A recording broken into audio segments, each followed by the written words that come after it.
క్రీస్తునందు ప్రియ సహోదరి సహోదరులారా, మరొక మారు ఇలాగా వాక్యం పంచుకునే అవకాశం కలుగజేసినందుకు నేను దేవునికి కృతజ్ఞతలు చెల్లిస్తున్నాను. ఈరోజు నేను ఎంచుకున్న అంశము తలాంతులు, ఆత్మవరాలు మరియు ఆత్మఫలాలు. తలాంతులు, ఆత్మవరాలు, ఆత్మఫలాలు. వీటిలో ఉన్న వ్యత్యాసములేంటి? మరి ఆత్మవరాలు, ఆత్మఫలాలు ఏ విధంగా మన జీవితాల్లో పనిచేస్తాయి? అదేవిధంగా ఏ విధంగా మనము దేవుని రాజ్య విస్తరణలో వీటిని మనకి అనుగ్రహించిన తర్వాత ఉపయోగించగలం అనేది చూద్దాం. మనము కొరింథీయులకు రాసిన మొదటి పత్రిక 12వ అధ్యాయము 1 నుండి 14 వచనాలు చూద్దాం. కొరింథీయులకు రాసిన మొదటి పత్రిక 12వ అధ్యాయం 1 నుండి 14 వచనాలు చదివినట్లయితే, 4వ వచనం నుండి నేను చదువుతున్నాను. కృపావరములు నానా విధములుగా ఉన్నవి గాని ఆత్మ యొక్కడే, మరియు పరిచర్యలు నానా విధములుగా ఉన్నవి గాని ప్రభువు ఒక్కడే. నానా విధములైన కార్యములు కలవు గాని అందరిలోనూ అన్నిటినీ జరిగించు దేవుడు ఒక్కడే. అయినను అందరి ప్రయోజనము కొరకు ప్రతివానికి ఆత్మ ప్రత్యక్షత అనుగ్రహింపబడుచున్నది. ఏలయనగా ఒకనికి ఆత్మ మూలముగా బుద్ధివాక్యమును, మరి ఒకనికి ఆ ఆత్మను అనుసరించిన జ్ఞానవాక్యమును, మరి ఒకనికి ఆ ఆత్మ వలననే విశ్వాసమును, మరి ఒకనికి ఆ ఒక్క ఆత్మ వలననే స్వస్థపరచు వరములను, మరి ఒకనికి అద్భుత కార్యములను చేయు శక్తియు, మరి ఒకనికి ప్రవచన వరమును, మరి ఒకనికి ఆత్మల వివేచనయు, మరి ఒకనికి నానావిధ భాషలను, మరి ఒకనికి భాషల అర్థము చెప్పు శక్తియు అనుగ్రహింపబడి ఉన్నవి. అయినను వీటన్నిటినీ ఆ ఆత్మ యొక్కడే తన చిత్తమును చొప్పున ప్రతివానికి ప్రత్యేకముగా పంచి ఇచ్చుచు కార్యసిద్ధి కలుగజేయుచున్నాడు. ఏలాగు శరీరము ఏకమై ఉన్నను అనేకమైన అవయవములు కలిగి ఉన్నదో, ఏలాగు శరీరము యొక్క అవయవములన్నీయు అనేకములైనయు ఒక్క శరీరమై ఉన్నయో, అలాగే క్రీస్తు ఉన్నాడు. ఎలాగనగా యూదులమైనను, గ్రీసు దేశస్థులమైనను, దాసులమైనను, స్వతంత్రులమైనను మనందరము ఒక్క శరీరములోనికి ఒక్క ఆత్మ యందే బాప్తిస్మం పొందితిమి. మన అందరము ఒక్క ఆత్మను పానము చేసిన వారమైతిమి. శరీరం ఒక్కటే అవయవముగా ఉండక అనేకమైన అవయవముగా ఉన్నది. సో వీటిని బట్టి మనకి ఒక్కొక్కరికి ఒక్కొక్క వరము ఇవ్వటము జరిగింది. ఏ విధముగా అయితే మన శరీరములో ఎన్ని అవయవములు ఉన్నాయో అన్నీ కూడా వేరు వేరు పనులు చేస్తూ కలిసికట్టుగా మనము ఒక శరీరముగా మరి పని జరుగుతోందో, ఆ విధముగా మనము కూడా ప్రభువు అనుగ్రహించిన ఆత్మ వరాలను బట్టి మనము వేరు వేరు పనులు మనం చేసే అవకాశము దేవుడు కలుగు చేస్తున్నాడు. ఇప్పుడు ఆత్మీయ వరాలు మరియు తలాంతులు మధ్య వ్యత్యాసం ఉన్నది. జాగ్రత్తగా వినండి. ఆత్మీయ వరాలకి తలాంతులకి మధ్యలో వ్యత్యాసం ఉంది. ప్రతి మానవుడు కూడా, క్రైస్తవుడు అవనివ్వండి, క్రైస్తవేతరులు అవనివ్వండి, దేవుని రూపంలో తయారు చేయబడ్డాడు కనుక తలాంతులు అనేవి ఉంటాయి. పుట్టుకతో కొన్ని తలాంతులతో వాళ్ళు పుడతారు. కానీ ఆత్మీయ వరాలు అనేవి దేవుని అంగీకరించిన తర్వాత మనకు లభిస్తాయి. మనం గమనించాల్సిన విషయం అది. ఇప్పుడు ఆత్మీయ వరాలంటే ఏంటి? ప్రవచించడం ఒకటి,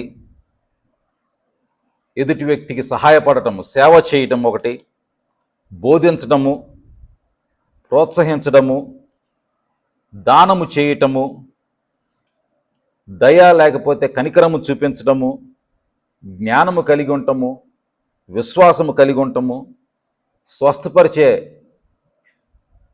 గుణము లేకపోతే స్వస్థపరిచే వరము దేవుడు మనకివ్వటము, ఇవన్నీ కూడా రోమిలికి రాసిన పత్రిక 12 అధ్యాయం 6 నుండి 8 వచనాల్లో, అదేవిధంగా నేను ఇప్పుడు చదివిన విధంగా కొరింథీయులకు రాసిన మొదటి పత్రిక 12 అధ్యాయం 4 నుండి 11 వచనాల్లో ఇవన్నీ కూడా మనకి కనపడుతున్నాయి. ఇవన్నీ కూడా పుట్టుకతో వచ్చే తలాంతులకి వేరుగా ఉన్నాయి. ఆ విషయం మనం గుర్తుంచుకోవాలి. తలాంతులు ఉంటే ఏం చేస్తాం మనము? ఎదుటి వ్యక్తిని మనం ప్రేరేపిస్తాము, లేకపోతే ఎదుటి వారిని మనము ఎంటర్టైన్ చేస్తూ ఉంటాము, వారికి వినోదం కలుగజేస్తూ ఉంటాము. కానీ ఆత్మీయ వరాలు, స్పిరిచువల్ గిఫ్ట్స్ అనేవి ఏం చేస్తాయి అంటే దేవుని యొక్క సంఘాన్ని, క్రీస్తు సంఘాన్ని కడతాయి, నిలబెడతాయి. కేవలము తలాంతులు ఉపయోగిస్తే జరగని మానవాతీతమైన అద్భుతాలు ఆత్మీయ వరాలు ఉపయోగిస్తే జరుగుతాయి. జాగ్రత్త వినండి అమ్మా. ఇది కేవలము తలాంతులు ఉపయోగిస్తే జరగని మానవాతీతర సూపర్ న్యాచురల్ అద్భుతాలు ఆత్మీయ వరాలు ఉపయోగిస్తే జరుగుతాయి. కొన్ని సందర్భాలు ఏమవుతాయి అంటే ఒక వ్యక్తి దేవుణ్ణి అంగీకరించక ముందే తనకి కొన్ని తలాంతులు ఉన్నాయి, కానీ దేవుణ్ణి అంగీకరించిన తర్వాత ఆ తలాంతుల్ని తన ఆత్మీయ వరముగా మార్చుకుని దేవునికి ఉపయోగించే అవకాశం ఉందన్నమాట. దేవుని సేవలో ఉపయోగించే అవకాశం ఉంది. ఇక్కడ మరి ఆత్మ ఫలాలు, ఆత్మ వరాల మధ్యలో వ్యత్యాసం కూడా మనం ఒకసారి చూద్దాం. ఆత్మ ఫలాలు, ఆత్మ వరాల మధ్యలో వ్యత్యాసం కూడా చూద్దాం. ఆత్మ ఫలాలు అంటే దేవుని వ్యక్తిత్వము మనలో కనపడటం. ఆత్మ ఫలాలంటే దేవుని వ్యక్తిత్వము మనలో కనపడటం. ఆత్మ వరాలంటే దేవుని శక్తి మన ద్వారా పని చేయుట. మరొకసారి చెప్తున్నాను, ఆత్మ ఫలాలంటే దేవుని వ్యక్తిత్వము మనలో కనబడుట. ఆత్మ వరాలంటే ఏంటంటే ఆయన శక్తి మనలో, మన ద్వారా పనిచేయుట. ఇంకోటి ఏంటంటే ఆత్మ ఫలాలు విశ్వాసి ఎవరో తెలియజేస్తాయి. ఆత్మ ఫలాలు విశ్వాసి ఎవరో తెలియజేస్తాయి. ఆత్మ వరాలు విశ్వాసి ఏమి చేస్తాడో తెలియజేస్తాయి. ఆత్మ వరాలు దేవుని రాజ్య విస్తరణలో బలముగా వాడబడతాయి, ఉపయోగపడతాయి. కానీ మనము ఆత్మ ఫలాలను విస్మయిస్తే, పక్కన పెట్టేస్తే, పట్టించుకోకపోతే ఆత్మ వరాలు అంత ప్రయోజనకరము కావు. గలతీయులకు రాసిన పత్రిక 5వ అధ్యాయం 22వ వచనం చూసినట్లయితే, గలతీయులకు రాసిన పత్రిక 5వ అధ్యాయం 22వ వచనంలో, అయితే ఆత్మఫలమేమనగా ప్రేమ, సంతోషము, సమాధానము, దీర్ఘశాంతము, దయాళుత్వము, మంచితనము, విశ్వాసము, సాత్వికము, ఆశా నిగ్రహము. ఇవన్నీ ఏంటి? ఆత్మ ఫలాలు.